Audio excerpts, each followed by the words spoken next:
Bonsoir, dans cette vidéo nous allons voir les acides carboxyliques et les dérivés. Bien avant d'abord d'avancer dans la vidéo, j'aimerais d'abord vous conseiller de travailler beaucoup sur les théories de chimie organique. Quand vous travaillez sur les théories, vous allez vous en sortir si vite.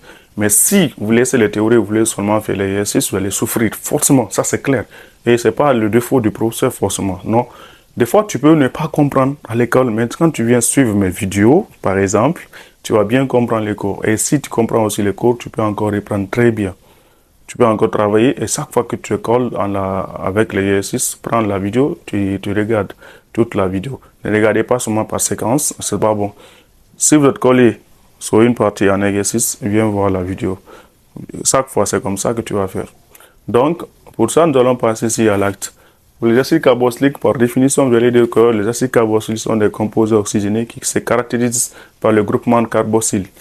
Le groupement carboxyle, c'est ce qui est là comme ça. Quand je prends, je n'ai pas écrit la définition. Hein.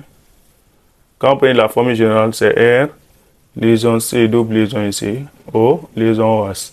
C'est ce qu'on appelle le groupement carboxyle. Dans ces groupements, qu'est-ce qu'on appelle le carbone fonctionnel? C'est le carbone là. C'est le carbone là qu'on appelle le carbone fonctionnel. Maintenant, si vous avez ça, on peut vous demander la formule brute. La formule brute du composé là. La formule brute, c'est CN H2NO. Ça, c'est la formule brute des acides carboxyliques. Les acides carboxyliques, les esters, ils sont des isomères. Mais les formules générales ici, c'est pas la même chose. R, liaison C, double liaison ici, O, liaison ici OH. N'oubliez pas. Mais attention, il y a aussi une condition. Si vous voulez utiliser dans l'exercice, par exemple, il y a une condition sur les R, sur les N. Ici, N qui est là, N est supérieur ou égal à 0. Dans ce cas-là, N est supérieur ou égal à 1. N'oubliez pas. Si vous voulez utiliser la formule, vous pouvez vous tomber valeur pour N égale à 1. Vous allez tomber sur ça. Mais avec le composé qui est là, vous pouvez trouver ici N égale à 0. Quand vous trouvez ici N égale à 0, en utilisant cette formule dans l'exercice, ne vous étonnez pas, hein, ça existe bien. Là, après ça, nous allons voir ici la nomenclature.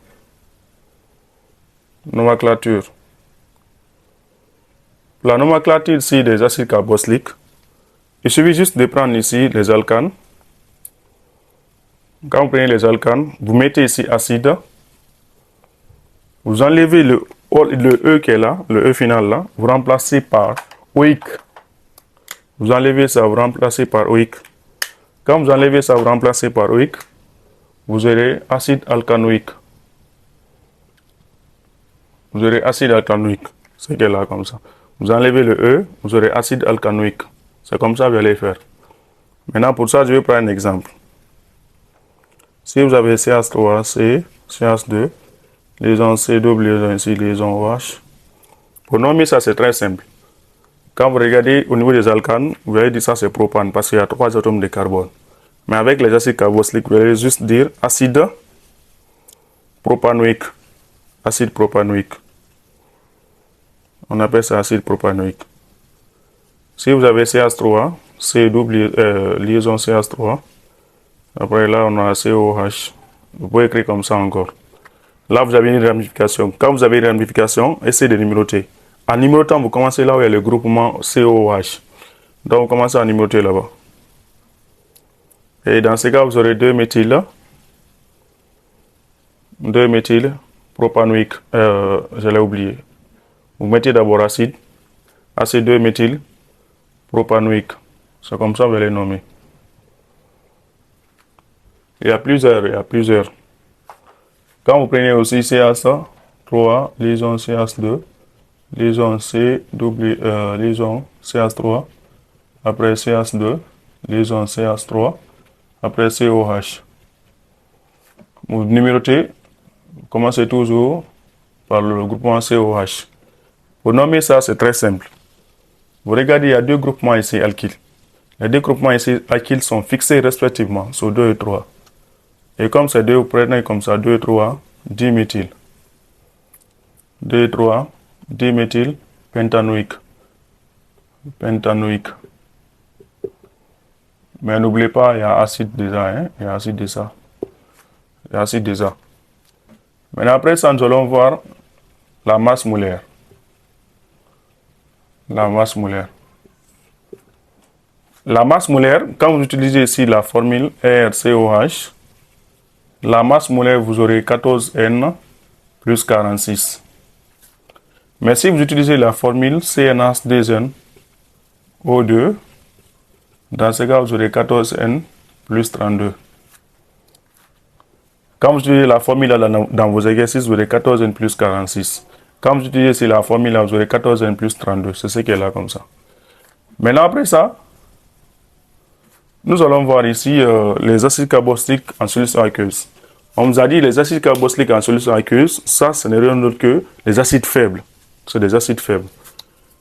Tous les acides d'abord, tous les acides carboxyliques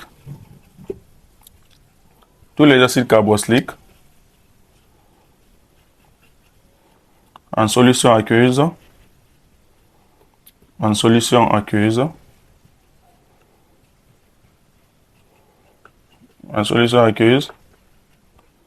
sont des acides faibles, sont des solutions d'acides faibles,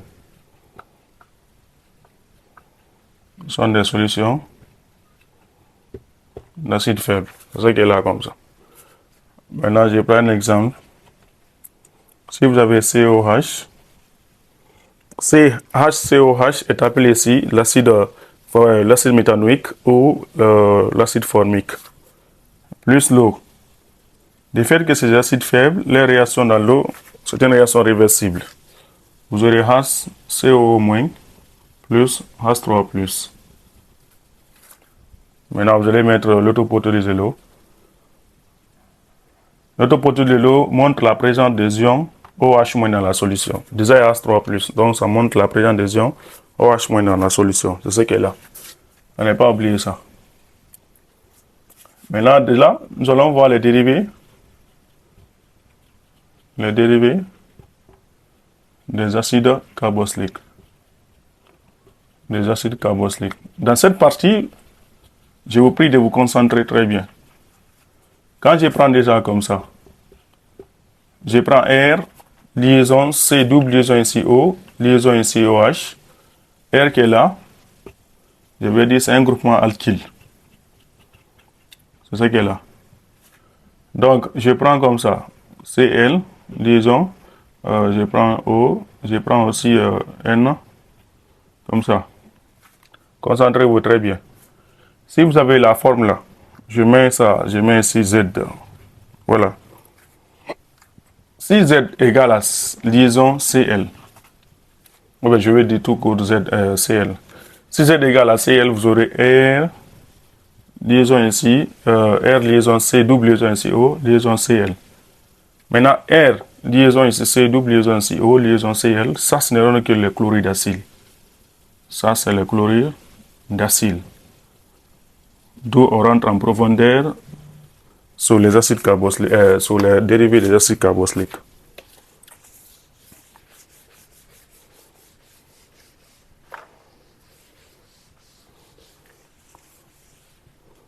Maintenant, sur les chlorures d'acyle, la formule générale des chlorures d'acyle, c'est R, C, double liaison ici O, liaison Cl. C'est que ça, c'est la formule générale des chlorures d'acyle. Quand vous demandez de déterminer la formule brute, si vous voyez que c'est mélangé dans vos têtes, quand vous prenez ici CnH2n, CnH2n plus 1, liaison, c'est-à-dire ça c'est R qui est là-bas quoi. Dans ce cas, vous aurez 14N plus 1, plus 12, plus 16, plus 35,5. 35,5 c'est la masse de chlore. Et là, dans ce cas, on aura 14N plus, les deux là, on aura 13, plus 16, plus 35,5. C'est ce qui est là. Vous aurez 14N plus, les deux là, ça fait 29, plus 35,5. Et là, vous aurez 14N plus, faites la somme des deux là. Là, vous aurez 64,5. Et 9 plus 5, ça fait 14. Après là, ça fait, les deux là, ça fait 5. Ça fait 6. C'est ça qui est là comme ça, gramme par mol. Maintenant, après ça, nous allons voir la nomenclature des chlorures d'acyle. Pour la nomenclature, il suffit juste de prendre comme ça acide alcanoïque. Acide alcanoïque. Quand vous avez acide alcanoïque, vous essayez d'éliminer le préfixe qui est là, acide, vous enlevez ça. Et vous enlevez ça, vous mettez chlorure. Et là, vous enlevez ça encore, OI qui est là. Vous remplacez par il là. Dans ce cas, vous aurez chlorure d'alcanoïl. Chlorure d'alcanoïl, c'est ce qu'elle a comme ça. Vous enlevez acide là, vous mettez chlorure, et de l'autre côté vous aurez d'alcanoïl. Nouil, n'oubliez pas, c'est ce qu'elle a comme ça. Vous remplacez par ça. Maintenant, sur ce, nous allons voir un exemple. Vous avez comme ça, C, double ici, O, Cl. Pour nommer ça, c'est très simple. Vous dites chlorure. Si c'était au niveau des acides carboxyliques, là vous allez dire pour éthanoïque. Mais là, comme nous sommes avec les chlorides d'acide, vous allez dire maintenant chlorure d'éthanoïl. Chlorure d'éthanoïl. C'est comme ça que vous allez nommer. Maintenant, vous allez prendre aussi un autre exemple avec les ramifications.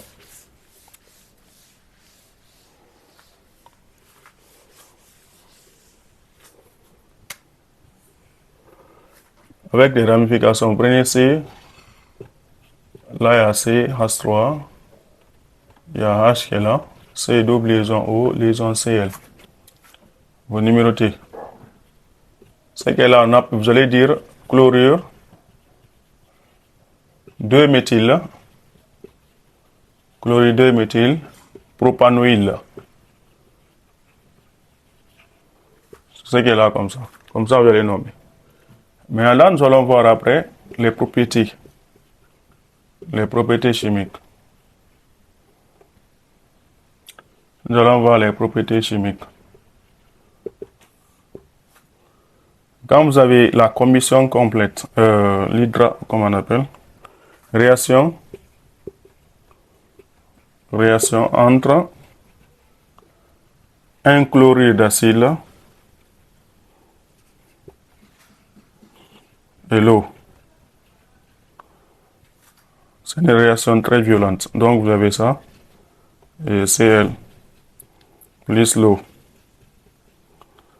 Si vous avez ça, ça donne R, C double liaison ici, liaison OH, liaison OH plus HCl.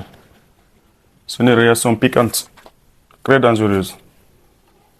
C'est qu'elle a. Maintenant, pour se protéger, vous utilisez ici les lumières de protection, les lunettes de protection, les gangs aussi. N'oubliez pas cette réaction. Après ça, vous allez voir les méthodes de préparation de chlorure d'acide. Méthode de préparation.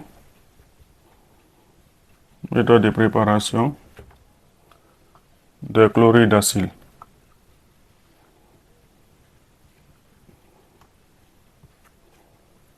Pour les méthodes de préparation de chlorure d'acide, nous allons prendre ici des agents chlorure en puissant. Ces agents chlorure en puissant, vous prenez un acide carboxylique, parce que là, on dit c'est le dérivé ici des acides carboxyliques. C'est-à-dire que ça provient des acides carboxyliques. Donc, quand vous prenez un acide, plus un agent chlorure en puissant, ça donne ici ce qu'on appelle chlorure d'acide. Chlorure d'acide. Ces agents chlorurants, c'est COCl2, c'est PCl5, c'est PCl3. On appelle ça chlorure de thionyle, ça là. On appelle ça chlorure de thionyle. Chlorure de thionyle. Ce que là, on appelle ça pentachlorure. Pentachlorure de phosphore.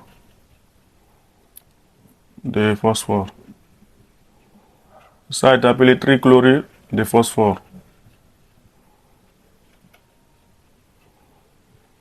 Trichlorure de phosphore. Maintenant, après avoir fait ça, nous allons passer par les différentes réactions.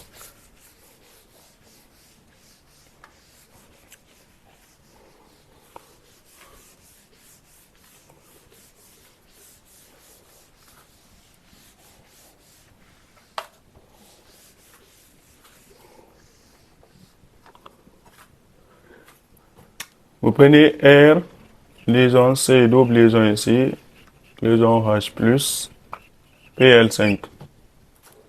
Ça donne RC, double liaison ici, O, liaison ici CL plus POCL3 plus HCl.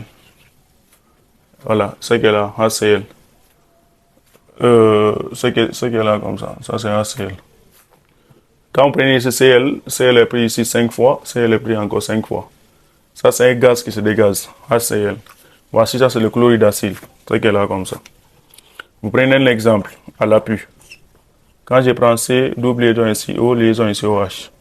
Je réagis ça avec le pentachlorure de sodium, le pentachlorure de phosphore. Ça me donne H, liaison C, double liaison ici, O, liaison Cl, plus POCl3, plus HCl. Donc, comment vous allez faire? PL5 est là, vous enlevez, vous allez dire PLCl4, Cl. Le Cl qui est là, vous fixez, là où il y a le groupement OH, vous enlevez là-bas, vous mettez ce Cl.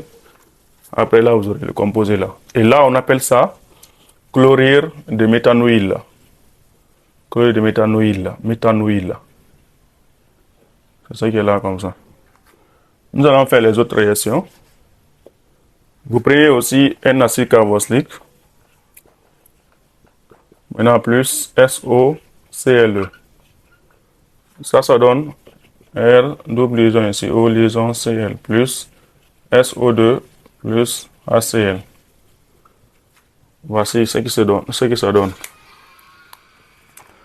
En donnant ici un exemple, vous aurez CH3, CH, C double liaison ici, O, liaison ici OH, plus SOCl2. Ça me donne CH3, liaison CH, double liaison ici Cl, plus SO2, plus HCl. C'est banal. Ce qui est là comme ça. Maintenant, je prends aussi je prends toujours, je prends ça, un acide carboxylique. Je fais réagir ça avec le PLC3. Ça donne R, c'est double liaison ici Cl plus POCl plus HCl. C'est ce que ça donne. Maintenant là, si on demande de donner un exemple, on peut dire c'est double liaison ici O, liaison ici OH, plus PCl3. Ça donne H, liaison C double liaison ici Cl, plus POCl plus HCl. Un gaz qui se dégage. Voici comment on obtient les acides, les chlorures d'acide. Maintenant, une fois que vous avez ça, nous allons passer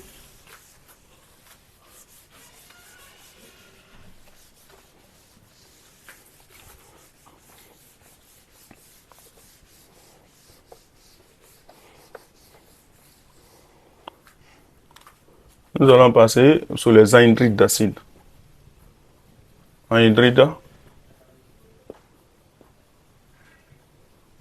les anhydrides d'acide. Les anhydrides d'acide, la formule générale de ça,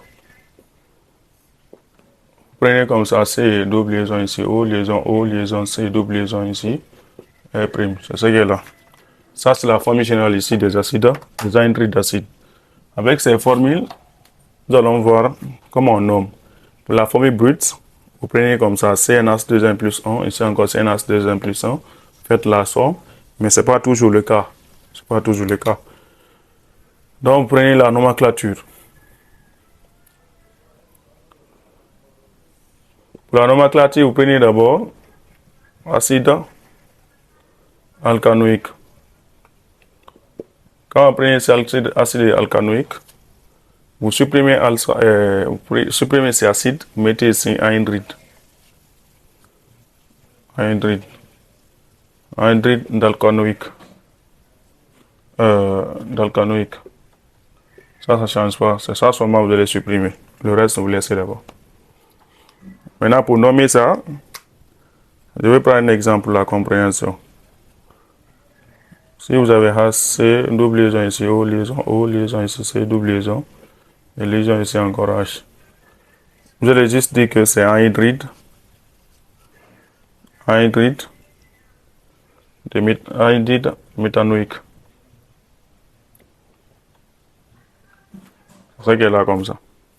Maintenant là, vous allez encore prendre les méthodes de préparation des anhydrides. Méthode de préparation des anhydrides.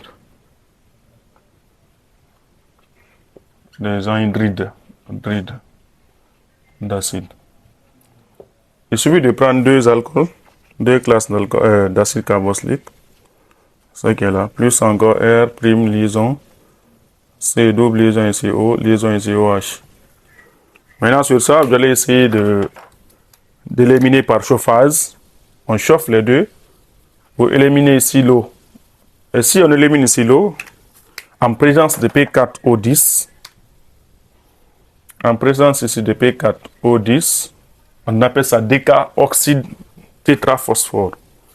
Vous aurez R, liaison C double liaison CO, liaison O, liaison C double liaison CO, liaison CR'. Maintenant plus H2O. Voici la nomenclature. Voici comment se passe la réaction aussi avec les anhydrides d'acide. C'est ce qu'elle a comme ça. À ne pas oublier. Si vous faites l'équation, la réaction entre un anhydride d'acide et l'eau, vous aurez ici encore deux acides glyciques carboxyliques. N'oubliez pas ça. Maintenant, après, nous allons voir les amides. Pour les amides, la formule, je donne comme ça. Mais pour les amides, je ne vais pas aller loin. Il y a des amides ici non substitués comme ça. Il y a des amides aussi monosubstitués. Il y a des amides aussi disubstitués.